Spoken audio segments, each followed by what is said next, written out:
Friends, ये आज हम लोग लेकर के आए हैं मिरर ऑफ कॉमन एरर का सेट 170। और इससे पहले हमने कराया था आपको 169 सेट। इसको कराने का सिर्फ और सिर्फ मेरा यही उद्देश्य है कि जिससे कि आपको कॉमन एरर आपको करने को अच्छे से आ जाएँ।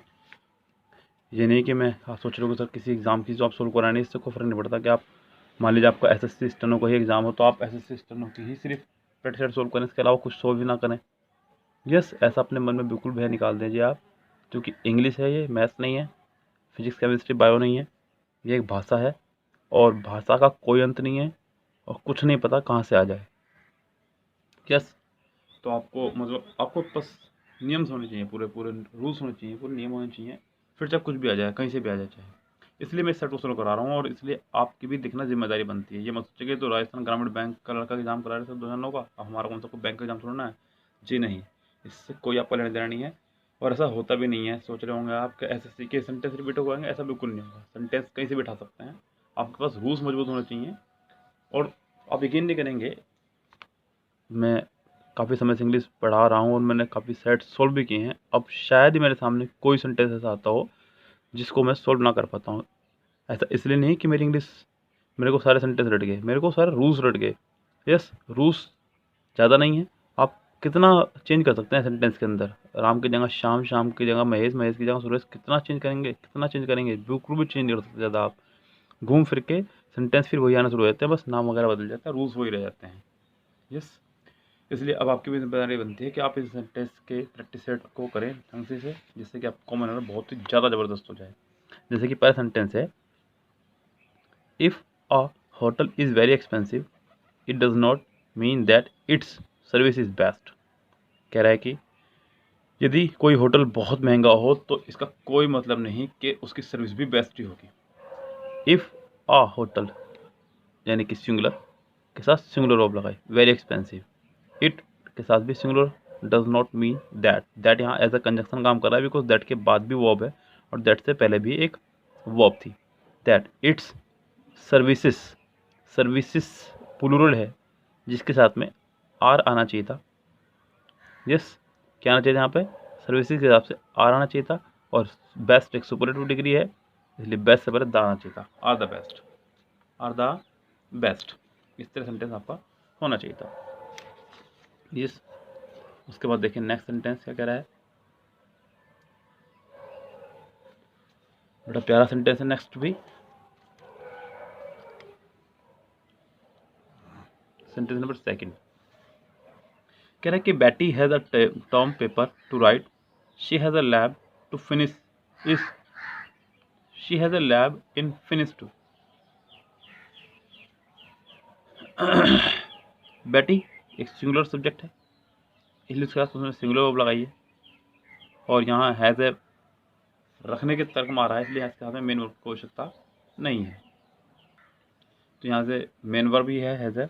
और यहाँ एक रूल्स पढ़ते हैं आप इंग्लिश ग्रामर के, जिनको बोल देते हैं कंपल्सन रूल भी। क्या बोल देते हैं, कंपल्सन रूल। कंपल्सन यानी कि मजबूरी। हाँ, जिसमें क्या होता है कि इज एम आर के साथ two plus first form, was verb के साथ two plus first form, has के साथ two plus first form, had के साथ टू प्लस फर्स्ट फॉर्म और विल हैव के साथ में टू प्लस वर्ब की फर्स्ट फॉर्म लगाते हैं। सेम स्ट्रक्चर यहाँ फॉलो हो रहा है। कह रहा है कि Bailey has a term paper to write, Bailey के पास टर्म पेपर है लिखने के लिए। यहाँ आप देख रहे होंगे कि हैज़ के साथ उसने क्या लगाया, टू प्लस वर्ब की first form. To plus verb की नेक्स्ट पार्ट में भी ऐसी होना है। She has a lab to finish, she has a lab to finish, ना कि इन फिनिश। यहाँ इस पार्ट में टू प्लस फर्स्ट फॉर्म चाहिए थी, क्योंकि सेंटेंस में अगर हैज़ हैव हैड में से कोई भी एक आ रहा हो उसके बाद ऑब्जेक्ट ना हो और उसके बाद वर्ब की फर्स्ट फॉर्म हो तो उस वर्ब की फर्स्ट फॉर्म से पहले टू लगाते हैं। ये एक रूल है। I saw Jack at a party few months ago and he did seems fine. Saw यानी कि पास में जा रहा है सेंटेंस, सेकेंड फॉर्म है। I saw Jack at a party few months ago, sentence यहाँ खत्म होता है, नया सेंटेंस यहाँ शुरू होता है एंड से। And he did seems, do does did के बाद डू डज और डिड के बाद हमेशा वर्ब की फर्स्ट फॉर्म आती है। क्या आती है वर्ब की फर्स्ट फॉर्म, जो यहाँ पे सीम्स की जगह सीम आएगा। Next, according to a report publish a few months ago, according to a report published few months ago. अभी तक यहाँ सेंटेंस सब्जेक्ट की कहीं सब्जेक्ट आया ही नहीं कहीं भी, क्योंकि अकॉर्डिंग टू एक प्रपोजिशन है, ध्यान दीजिएगा। उसने कहा according to a report published, a report published, और मैंने आपको कई बार बताया कि प्रपोजिशन के बाद वाले को सेंटेंस में कुछ नहीं मानते, यानी किसी कोई वैल्यू नहीं है, ये सेंटेंस का सब्जेक्ट नहीं हो सकता। उसका अगला जो पार्ट दिया उसने कहा फ्यू मंथ्स एगो, अ फ्यू मंथ्स एगो, तो यहाँ पे ये भी प्रपोजिशन है, तो यहाँ अभी तक कोई आवश्यकता नहीं है फिलहाल सब्जेक्ट की। देखते हैं आगे सेंटेंस में क्या दिया हुआ है। नया सेंटेंस शुरू होता है यहाँ से, the literacy have dropped. Literacy कहा है, लिटरेसी सिंगुलर सब्जेक्ट है, इसलिए यहाँ पे सिंगुलर वर्ब हो सकता है, हैज यहाँ पे होना चाहिए था। Look, somebody had climbing up there। अब हमने रूल पढ़ा हुआ है कि हैज़ हैव हैड के साथ हमेशा थर्ड फॉर्म आती है। क्या आती है? हमेशा थर्ड फॉर्म आती है। अब या तो ये गलत है या फिर ये गलत है, या तो हम इसे हटाएं यहाँ से या फिर हम इसे हटाएं यहाँ से। अब समस्या ये आती है कि हम हटाए किसे। अब देखना ये है कि सेंटेंस प्रेजेंट में चल रहा है या पास्ट में चल रहा है। सेंटेंस लुक देख के क्लियर हो रहा है कि सेंटेंस आपका प्रेजेंट में चल रहा है। लुक से साफ साफ क्लियर होगा सेंटेंस प्रेजेंट में है, तो आपको इसे प्रेजेंट में ही बनाना होगा। लुक, देखो कोई पेड़ पे चढ़ रहा है, ऐसा कहना चाह रहा है वो। कोई पेड़ पे चढ़ चुका था, नहीं, देखो कोई पेड़ पे चढ़ चुका था, जी नहीं, देखो कोई पेड़ पे चढ़ा, देखो कोई तुम्हें आवाज़ दे रहा है, देखो वह तुम्हें चिढ़ा रहा है। इस तरह सेंटेंस बनाते हैं। देखो somebody is climbing up the tree, देखो यानी कि somebody is climbing up the tree। Set वो छोटा था ये, तो इसी सेट के साथ में मैं नेक्स्ट सेट भी आपको कराने वाला हूँ। सेट 171 भी मैं आपको कराने वाला हूँ, तो वीडियो भी थोड़ी सी लंबी हो जाएगी और आपको भी बहुत कुछ मिल जाएगा देखने के लिए। चाहता तो मैं इसके साथ ही इसको एक अलग और दूसरी वीडियो को अलग बना सकता था, व्यूज़ बढ़ा सकता था अपने, लेकिन जी नहीं, आपका भला हो, यही मेरा उद्देश्य है, आपका सिलेक्शन हो, यही मेरी जिद है। इसलिए सुबह सुबह 5:30 बजे आकर के ऊपर मैं वीडियो बना रहा हूँ अभी भी, सिर्फ और सिर्फ आपके लिए। सेट नंबर नेक्स्ट के लिए तैयार हो जाइए, उसको चेक करते हैं आप। अब है अगला set 171 SSC tax assistant exam 2009। आपको मैं कहूँगा कि आपका इससे कोई लेना देना नहीं है, आप सिर्फ अपनी कॉमन एरर मजबूत करें। इस बुक को लगाने का उद्देश्य ये था कि इस बुक का राइटर भी, इस बुक की कॉमन एरर भी बहुत ही ज़बरदस्त दी हुई हैं, आप इनको खूब ढंग से करें, जितना हो सकता है उतने ढंग से। यस, आपके लिए बेस्ट रहेगा। पहला सेंटेंस कह रहा था sceneries of Kashmir is very changing charming, sorry. देखिए ध्यान दीजिएगा, वर्ड है आपका, ध्यान से देखिएगा इसको, एब्स्ट्रैक्ट नाउन के अंदर इसको हमने खूब अच्छे से पढ़ाते हैं अपने क्लासरूम में। तो यहाँ तो अभी तक हमने नाउन पढ़ाया नहीं है, इसलिए आप ज़रूर देखें ध्यान से। जैसे कि आपने कहा SCENE सीन, और आपने उसको बनाया सीनरी।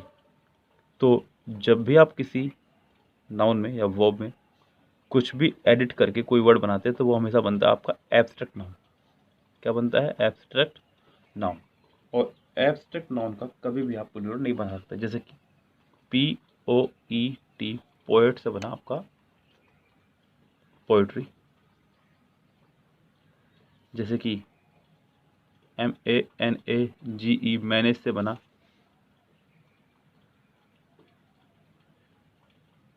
मैनेजमेंट। तो आप इनका प्लूरल नहीं बना सकते, यानी कि अब इनका प्लूरल बनेगा बिकॉज ये खुद ही अपना में पहले क्लियर होकर के आए हैं। अब आप इनको पोएट्रीज, सीनरीज, मैनेजमेंट्स ऐसा आप नहीं कर सकते इनके साथ में। ज्वेलरीज, इन वर्ड्स का कभी प्लूरल नहीं बनाया जा सकता। उन्हीं में से एक आपका सीनरी, तो सीनरी का प्लूरल कभी नहीं बनाया जा सकता, इसलिए इसका हो जाएगा सीनरी ओनली, सीनरीज नहीं, सीनरी। यहाँ आप लोग देख रहे होंगे लिखा हुआ पहले से NCONDISYN और कैप।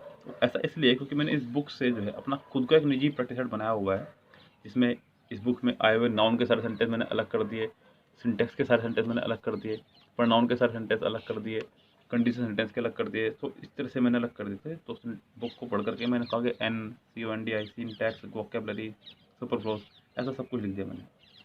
नेक्स्ट सेंटेंस देखें, कह रहा है कि I would appreciate if readers would write to me. अगर आप गौर करें तो आपको याद होगा इसके अंदर डबल मॉडल वर्ब आ चुकी है, एक वुड यहाँ आ चुका है और एक वुड यहाँ आ चुका है। और मैंने आपको पहले ही दिन भी ये बताया था कि एक ही सेंटेंस में डबल मॉडल वर्ब कभी नहीं आती है, एक ही वाक्य में दो मॉडल वर्ब कभी नहीं आएंगी, और अगर आएंगी तो ऐसी स्थिति में आपको कौन सी मॉडल हटानी है, दो हों तो ही हटानी है इन वर्ड्स के बाद में। वो वर्ड्स हैं आपके if, unless, until, whether, when, before, after, as long as, so long as,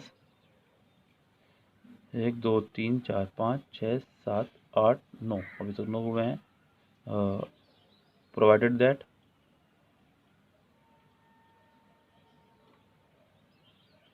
if, unless, until, in case.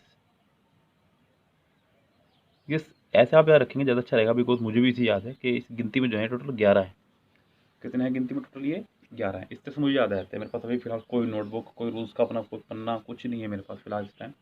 सिर्फ और सिर्फ कैसे याद है कि संख्या में 11 है, और आप तभी हटाएंगे इनके बाद मॉडल वर्ब हमेशा गलत मानी जाएगी उस स्थिति में जब एक सेंटेंस में दो मॉडल वर्ब हो। अगर सिंगल मॉडल वर्ब हो तो इनके बाद आ सकती है, लेकिन डबल मॉडल वर्ब में इनके बाद वाले पार्ट में कभी भी मॉडल वर्ब नहीं आ सकती।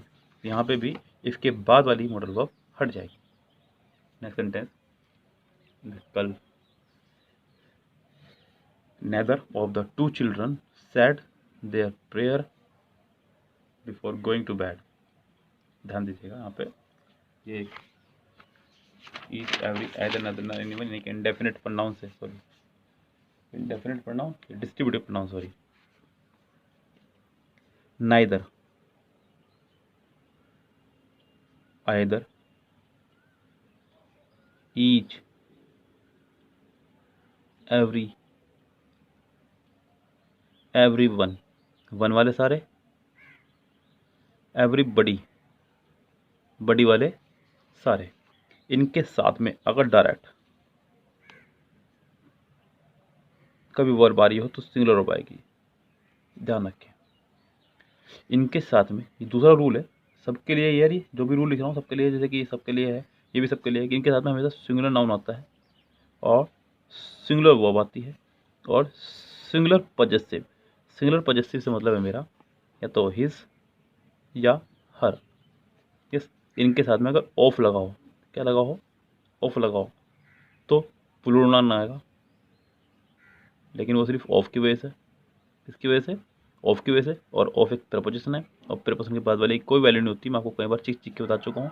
वर्ब इन्हीं के अकॉर्डिंग आएगी, इन्हें सिंगुलर पसंद है, और जैसी वर्ब होती है वैसा ही पजेसिव केस आता है, वैसा ही पजेसिव केस आता है। साथ ही साथ ये भी याद रखें कि नाइदर और आइदर सिर्फ और सिर्फ दो लोगों के लिए लगता है। कितने के लिए लगता है? दो लोगों के लिए या वस्तुओं के लिए। दो से ज़्यादा लोगों और वस्तुओं के लिए आइदर नाइदर का इस्तेमाल नहीं करते। यहाँ neither of the two children said their एक प्लूरल पजेसिव है, यहाँ देयर की जगह हिज होना चाहिए था, तो ये सेंटेंस आपका ठीक होता। यस, वो छोटी छोटी मिस्टेक्स ही आपको दी जाती है, ज़्यादा हार्ड सेंटेंस नहीं आते एग्जाम में, बस बच्चे रह जाते हैं बेचारे बड़े बड़े सेंटेंस देख करके, कुछ नहीं। नेक्स्ट सेंटेंस देखिए, कह रहा है कि I sat down opposite him and produced the packet of cigarette. उसके सामने बैठ गया, I sat down opposite him and produced the packet of cigarettes. पहले तो आप सिगरेट की स्पेलिंग पे ध्यान दें, एग्जाम में कई बार आ जाती है, तो ज़रा ध्यान दें। सबसे पहले आप लिखे सिगार, क्या लिख लीजिए, सिगार, और फिर ई टी, और फिर उल्टा से टी ई, सिगारेट, यानी कि ई टी टी ई, और इसको प्लूरल बना दिया बस, सिगरेट। इसकी स्पेलिंग को बहुत ज़्यादा ध्यान दें। And produced the packet of cigarette. मैं उसके सामने बैठ गया और उसको मैंने प्रोड्यूस किया पैकेट ऑफ सिगरेट। तो प्रोड्यूस का मतलब होता है पैदा करना, जन्म देना, उत्पादन। और जबकि सिगरेट का उत्पादन आप नहीं कर सकते, यहाँ पे आप किसी को ऑफर कर रहे हैं सिगरेट ले ली सर, तो आप यहाँ पे प्रोड्यूस की जगह ऑफर करेंगे, ऑफर्ड है, क्या लगाएंगे यहाँ पे, and offered him the packet of cigarette. इस तरह सेंटेंस आप ठीक करेंगे। Sentence number 5, this happen just exactly 5 years ago। ये सुपर फ्लोस में चला जाएगा। एक चैप्टर आप पढ़ते हैं, सुपर फ्लोस चैप्टर नहीं है, ये है कि जब कोई चीज़ अति से ज़्यादा हो जाए तो उसको सुपर फ्लोस बोल देते हैं। यानी कि जब एक चीज़ किसी चीज़ के लिए अगर कोई वर्ड आ गया है, उसी के जैसा कोई दूसरा वर्ड भी अगर लगाया जाए साथ में, तो ऐसा नहीं हो सकता। जैसे कि बहुत सारे वर्ड ऐसे हैं, टू, ओवर, एक्सट्रीमली और बियॉन्ड द प्रॉपर लिमिट। ये 4 वर्ड हैं, बियॉन्ड द प्रॉपर लिमिट। अब इन चारों में से कोई भी 2 एक साथ नहीं आ सकते। यस, जैसे कि she is too over beautiful. अब आप इसको ऐसे नहीं बोल सकते, क्योंकि दोनों ही जो हैं सेम वर्ड्स का फॉर्मेशन बना रहे हैं। जैसे कि काइंडली, रिक्वेस्टेड, दोनों का सेम अर्थ है, काइंडली भी और रिक्वेस्टेड भी और प्लीज़ भी। तो आप इन तीनों में से कोई भी 2 एक साथ नहीं ला सकते, तो सुपर फ्लोज कहा जाएगा। क्या कहा जाएगा उसको? Super flows. जैसे कि आप लोग बचपन में लिखते थे रिस्पेक्टेड सर, रिस्पेक्टेड सर, तो वो भी एक सुपर फ्लोज ही है। जब आपने सर कह दिया है तो आपको रिस्पेक्टेड करने की आवश्यकता नहीं है। इसलिए यहाँ पर सेम वही बात हो रही है, एग्जैक्टली और जस्ट दोनों का सेम अर्थ होता है ठीक, तो दोनों एक साथ नहीं आएंगे। या तो आप कहें कि he this happen just 5 years ago, या फिर this happen exactly 5 years ago। आप दोनों में से कोई एक लगाइए, लेकिन दोनों आप एक साथ नहीं लगा सकते। ये सुपर फ्लोज को इशारा करता है साफ साफ। Next sentence, Ramesh smiled when he was remembering his hard early years and his long road to success। So Ramesh मुस्कुराया जब उसको याद आए अपने कठिनाई भरे वो दिन और आज सफलता जब उसने पा ली, उसके लिए बात हो रही है यहाँ पे। प्रेजेंट इंडेफिनिट पढ़ाते समय मैंने आपको बताया था कि कुछ वर्ब ऐसी हैं जिनकी आईएनजी फॉर्म ही नहीं होती है, जिनमें से एक है आपकी see, look, watch, hear, smell, taste, listen, feel, hate, love, like, dislike,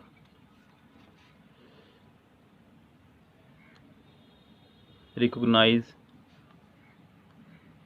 seem, appear, understand, believe, know, think, remember। देखिए, मैं कोई भी काम अधूरा नहीं छोड़ता हूँ। मैं कभी भी किसी बात के लिए राड नहीं काटता हूँ कि आपको बताऊँ कि सी, लुक, वॉच वगैरह ये या प्रेजेंट डेफिनेट में जाकर पढ़ लेना। मैं जब भी बताऊँगा आपको पूरी बात बताऊँगा, जिससे कि आपका हर बार रूल्स क्लियर होता चला जाए। इसी वजह से हमारे बच्चों को रूल्स रट जाते हैं, क्योंकि मैं हर बार रूल्स को कंप्लीट करके ही बताऊँगा। मैं चाहता तो आपको सीधा 2-3 वर्ड बता करके अपनी बात खत्म कर सकता था, लेकिन नहीं। ये वो वर्ड्स हैं जिनकी प्रेजेंट कंटिन्यूस, नॉट प्रेजेंट, किसी भी कंटिन्यूस टेंस में आईएनजी फॉर्म नहीं होती है।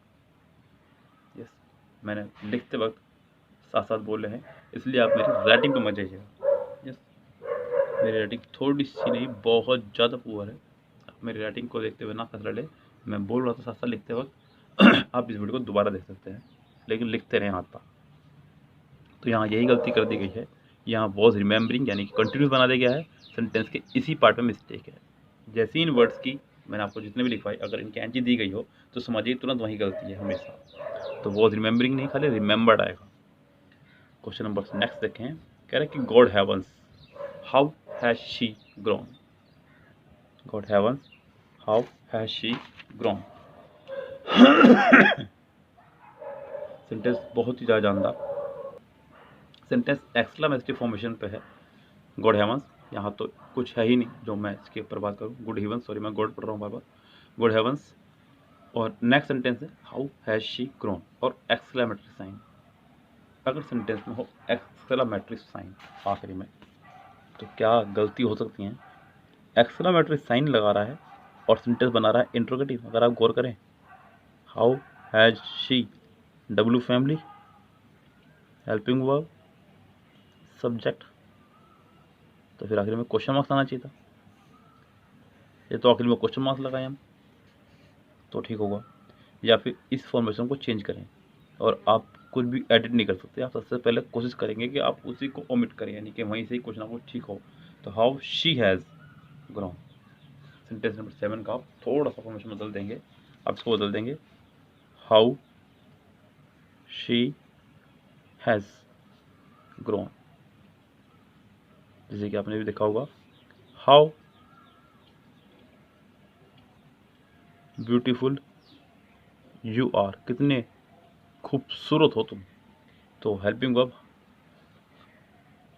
एक्सक्लेमेटरी सेंटेंस में कभी भी डब्ल्यू फैमिली की तुरंत बाद नहीं आएगी। Question number 8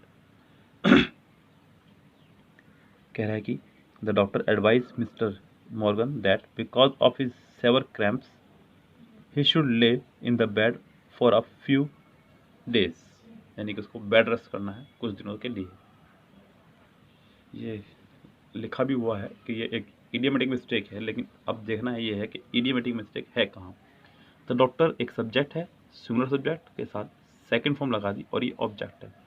the doctor advice mister Morgan, यहाँ सेंटेंस खत्म होता है और नया सेंटेंस शुरू होता है दैट से। बिकॉज ऑफ एक प्रेपोजिशनल कंजक्शन है, ही सेवर क्रैम्प्स,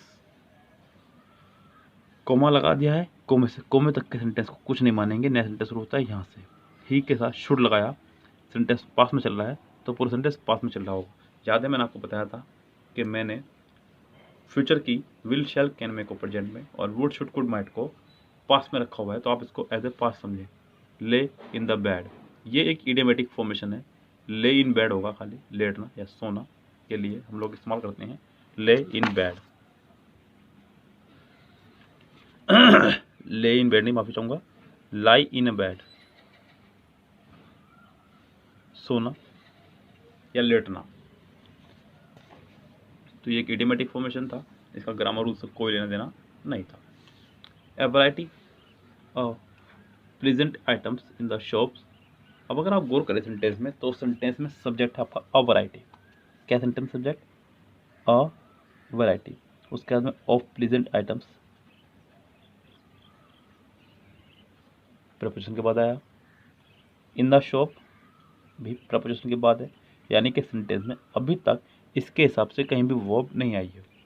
इस बात को खूब अच्छे समझें बच्चों, क्योंकि आप लोग मेरे यूट्यूब स्टूडेंट हैं, तो आप जितना मुझे सुन पाते सिर्फ यूट्यूब के माध्यम से सुन पाते, आप उससे एक्स्ट्रा कुछ नहीं पूछ सकते। बहुत सारे बच्चे हिचक करते हैं कि पूछा जाए या पूछा जाए, लेकिन मेरे वो बच्चे जिन्होंने यूट्यूब के माध्यम से मुझसे मदद मांगी है, उनसे पूछेगा आप, या फिर वो जवाब दें यहाँ पे वीडियो में कि कभी मैंने उनको मना किया है क्या।